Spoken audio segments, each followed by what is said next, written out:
This is why America's travel business is worried. Last year set a record for tourism. 78.6 million foreign travelers came to the United States in 2018.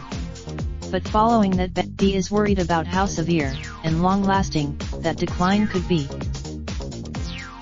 Tourism is a serious economic driver for the U.S. economy.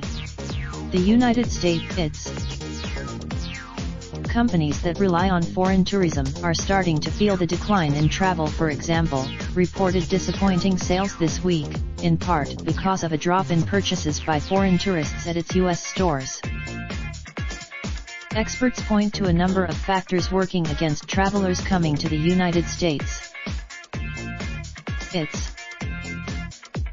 The strong dollar makes it more expensive for foreign travelers to spend money in the United States.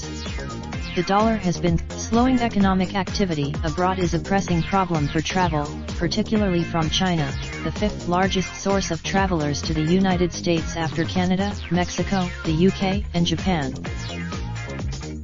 Chinese travel to the United States had been growing rapidly every year since the end of the recession, with the number of visitors more than doubling between 2012 and 2017. But travel from the trade dispute between the United States and China is a major factor in the travel fall-off. Trade has declined. The Chinese government has issued numerous about travel to the United States. Just this week, were. Meanwhile, the disputes between Mexico and the United States appear to be slowing travel between the two countries. Mexican travel to the United States fell 6% in 2017, President Donald Trump's first year in office. Although travel bound, part of that is because of concerns about crossing the border by land. Air travel by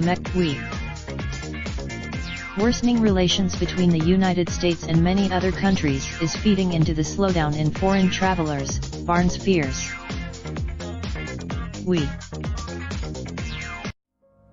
Raindrop, drop top smoking, no cooking the hot pot. Fucking on your bitch, yeah, that. Looking up, open the park pot.